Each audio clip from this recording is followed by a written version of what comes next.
राधा स्वामी जी, बाबा जी की प्यारी साध संगत जी, राधा स्वामी जी। आज मैं आपके सम्मुख राधा स्वामी सत्संग व्यास की बुक परमार्थी साखियाँ की साखी भृंगी की सृजना को संक्षेप में अपने शब्दों में साझा करने जा रही हूँ। इस साखी में एक पुरानी कथा भृंगी के बारे में बताया गया है। कहते हैं कि भृंगी एक छोटे से बिल में अंडा देती है। उसके बाद अपने लार्वे के लिए किसी कीड़े को ढूंढ लेती है। उस कीड़े को लार्वे के सामने रखकर बिल को बंद कर देती है। भृंगी बिल के बाहर घूं घूं की आवाज़ करती रहती है। जब लार्वा बड़ा हो जाता है तो दोनों बिल को तोड़कर बाहर आ जाते हैं। ये धारणा है कि भृंगी अपनी घूं घूं की आवाज़ से अपनी तवज्जो देकर उस कीड़े को भृंगी बना लेती है। दोनों भृंगी बिल से बाहर निकल आते हैं और उड़ जाते हैं। इस कथा से ये पता चलता है कि कैसे एक जीव का संपूर्ण स्वरूप बदल जाता है, सिर्फ इसलिए क्योंकि उसका सारा ध्यान, उसका चित्त एक ही केंद्र पर टिक जाता है।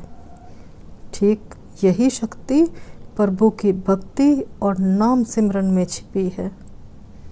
अगर हम भी उस परमात्मा के नाम का ध्यान करें तो हम उसमें ही समा जाएंगे, क्योंकि जिस साधक के अंदर परमात्मा की ज्योति प्रकाश प्रकट हो जाता है वह उस प्रकाश का ही रूप हो जाता है।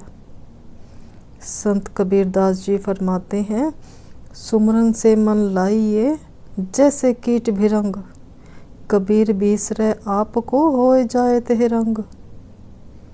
भाव ये है कि कोई भी इंसान जब अपने आप को भूल कर लगातार परमात्मा का सिमरन और ध्यान करता है तो वह उसी का रूप बन जाता है।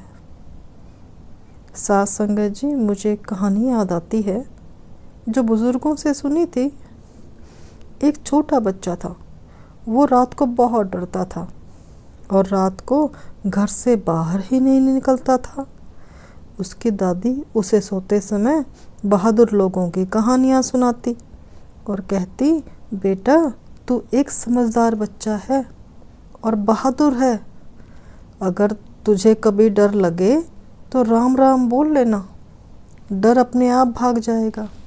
बच्चा ऐसा ही करता, डरते डरते राम राम बोलता रहता और उसका डर गायब हो जाता। कुछ दिनों के बाद उसे रात में भी अकेले चलने में डर नहीं लगता था, क्योंकि राम नाम उसकी मनोस्थिति बदल चुका था। साध संगत जी, हमारा मन आदतों से बना है। जिस चीज़ के साथ हम बार बार जुड़ते हैं हम वैसा ही बन जाते हैं। यही मन का फॉर्मूला है। भृंग की ध्वनि, भृंग की आवाज़ एक कीट को अपनी ही जाति जैसा बना देती है, तो आप सोचिए, यदि एक कीट का मन बदल सकता है तो हमारा क्यों नहीं। संत रविदास जी के बारे में आपने सुना होगा। एक बार किसी ने उनसे पूछा, गुरुजी, आपकी जाति के कारण कुछ लोग आपको तुच्छ समझते हैं, नीचा समझते हैं, आपकी कद्र नहीं करते। रविदास जी बोले, मैं हरि के नाम का सिमरन करता रहता हूँ, मैं उसी के नाम में रम गया हूँ। मेरे बारे में कोई कुछ भी कहे मुझे फ़र्क नहीं पड़ता। बुरा तो तब लगे जब मन बाहर भटके। साध संगत जी, आज मनोविज्ञान भी यही कहता है। जब हम नियमित रूप से नाम सिमरन करते हैं, मेडिटेशन करते हैं, तो दिमाग में शांति, प्रेम और स्थिरता के नए पाथवेज बनते हैं। इसे विज्ञान में रिवायरिंग ऑफ ब्रेन कहते हैं। कबीर साहब इसी को सदियों पहले भृंगीकरण कह चुके थे। साथ संगत जी, हमारी ज़िंदगी में हमारे मन पर संगत और सोहबत का बहुत असर पड़ता है। अगर हम हर रोज़ चिंता में रहने लग जाएं, तो कुछ दिनों में हमारा स्वभाव चिंता प्रधान हो जाएगा। अगर हम नफ़रत करना शुरू कर दें, तो हमें नफ़रत करने की आदत पड़ जाएगी। अगर हम रोज़ ईश्वर का स्मरण करें, तो उनके नाम का हम जप करें, उनकी मेहरबानियों को याद करते हुए शुक्राना करें, तो धीरे धीरे हमारा स्वभाव और पूरा जीवन प्रभु के रंग में रंग जाता है। गुरु नानक देव जी के पास एक व्यापारी आता था। वह व्यापारी रोज़ वाहेगुरु वाहेगुरु कहता, लेकिन उसका ध्यान कहीं और ही रहता था। गुरु नानक देव जी तो जाने जान थे, उन्हें तो सब कुछ पता ही था। उन्होंने एक दिन व्यापारी से कहा, सिमरन ऐसे करो जैसे भौरा फूल में डूब जाता है। नाम तो कई लोग ले लेते हैं, पर नाम में डूबते कितने लोग हैं। गुरु की ये बात सुनकर व्यापारी रो पड़ा। उसके बाद व्यापारी ने गुरु की शिक्षाओं पर अमल करना शुरू किया और कुछ ही महीनों बाद वह भक्ति में इतना डूब गया कि लोग उसे जीवंत संत के नाम से बुलाने लगे। ये है सुमिरन की असली शक्ति। गुरु अर्जुन देव जी फरमाते हैं, जिस नाम हृदय सो सब ते उच्चा। गुरु नानक देव जी फरमाते हैं, जापो तय ऐसा नाम मन भीतर होवे प्रगास। संतों का जीवन इसका सबसे बड़ा उदाहरण है कि उन्होंने बस एक नाम के साथ अपनी लिव जोड़ ली और उस परमात्मा का ही रूप हो गए। साथ संगत जी, हम भी ये एक्सपेरिमेंट करके देख सकते हैं। हर रोज़ सुबह 10 मिनट राम राम, हरिओम, वाहेगुरु, राधा स्वामी, जो भी ठीक लगे, बस सिमरन करें। उसके बाद धीरे धीरे इस टाइम को बढ़ाते जाएं। 15 मिनट, 20 मिनट करते करते 30 मिनट तक ले आएं। पूरे ध्यान और विश्वास के साथ प्रभु का नाम लेते हैं, तो आप देखेंगे कुछ ही दिनों में हमारे विचार, हमारे स्वभाव धीरे धीरे शांत, निर्मल और करुणामय हो जाएगा। जब हमारा ध्यान प्रभु में लीन हो जाता है ना, तो चाहे 2 घंटे 3 घंटे भी हम ध्यान में बैठे रहें, समय का पता नहीं चलता। हमें अपना ध्यान प्रभु के नाम में ऐसे लगाना चाहिए जैसे कीड़ा भृंगी के ध्यान में लग जाता है। इस तरह से हमारे जीवन का रूपांतरण अपने आप ही हो जाएगा। अगर हम दुनिया के बारे में सोचेंगे तो दुख आएगा, समस्याओं के बारे में सोचेंगे तो भय आएगा, डर आएगा। अगर ईश्वर के बारे में सोचेंगे तो शांति आएगी। अगर हम नाम को जपेंगे तो दिव्यता आएगी। भक्ति केवल शब्दों का अर्थ नहीं है, बल्कि पूरे दिल और आत्मा का काम है। कबीर साहब फरमाते हैं, नाम बिना सब झूठ है, जैसे परछाई राम रटै तिस लागै मीठा, जीवत मरे सोई जान। हमारा सिमरन ऐसा होना चाहिए कि हम खुद को ही भूल जाएं। नाम मन में ऐसा रम जाए कि भीतर केवल और केवल प्रभु का रंग ही रह जाए। नाम जप हमें सुबह शाम, सोते जागते, चलते फिरते हर समय करना चाहिए। इससे धीरे धीरे गहराई आएगी और एक दिन प्रभु से मिलाप अवश्य होगा। लेकिन प्रॉब्लम ये है कि हम भजन सिमरन के लिए समय नहीं निकालते। हम मोबाइल पर 1 से 2 घंटे बिता देते हैं, स्क्रॉल करते चले जाते हैं। कभी कुछ देखने लग जाते हैं, कभी कुछ देखने लग जाते हैं। इसका सीधा प्रभाव हमारे दिमाग पर पड़ता है। जब हम भजन बंदगी करते हैं तो हमने मोबाइल में जो भी कुछ देखा था वही चीज़ें दिमाग में रिपीट होती हैं, जिससे हमारा ध्यान भारी पड़ा रहता है, अंदर की ओर नहीं मुड़ता। हमें मोबाइल का यूज़ करना चाहिए, लेकिन उतना जितना ज़रूरत हो।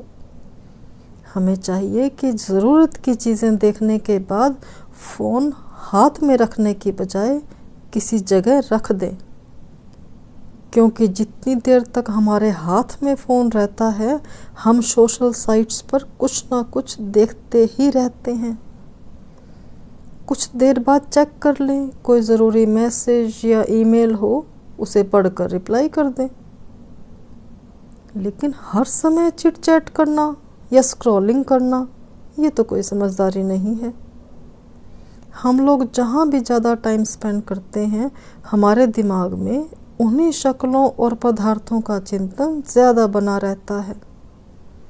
अगर हम चाहते हैं कि हमारे अंदर प्रभु का चिंतन बना रहे तो हम ये चीज़ें ट्राई कर सकते हैं, जैसे कि कभी शब्द सुन लिए, कभी शब्द गुनगुना लिए। बाबा जी जब दर्शन देने आते हैं उन सुनहरे पलों को याद कर लें। जब बाबा जी सत्संग करते हैं तो कैसे बिना हिला डुले एक ही जगह पर एक ही आसन में बैठे रहते हैं और सत्संग करते रहते हैं, उन पलों को याद कर सकते हैं। सत्संग की कोई लाइंस जो आपके दिल को छू गई हो उसको मन में याद करें, उसको दोहराएं।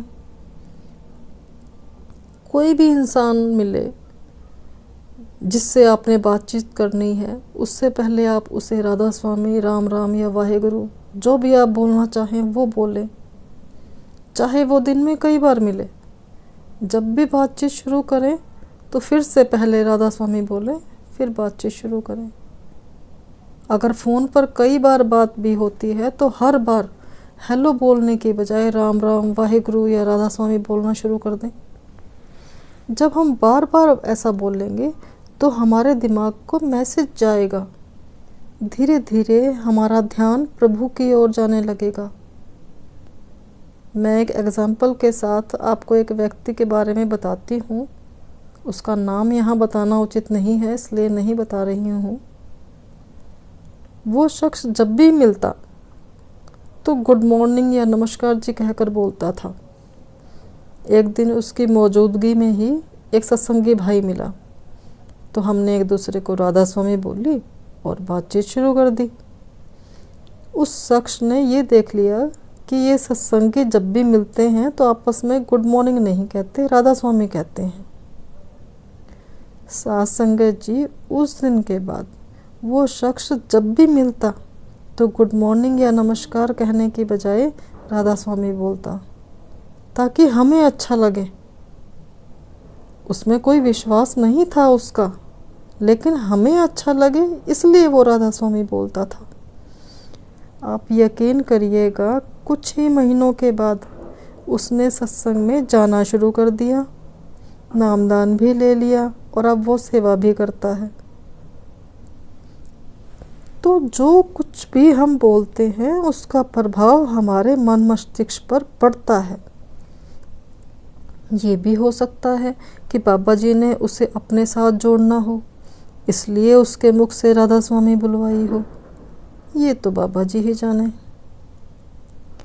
एक सवाल के जवाब में बाबा जी कहते हैं, इससे कोई फर्क नहीं पड़ता कि इंसान कौन से पंथ से जुड़ा है, मकसद जुड़ने से है, ध्यान को अंतर्मुख करके परमात्मा की बंदगी करने से है।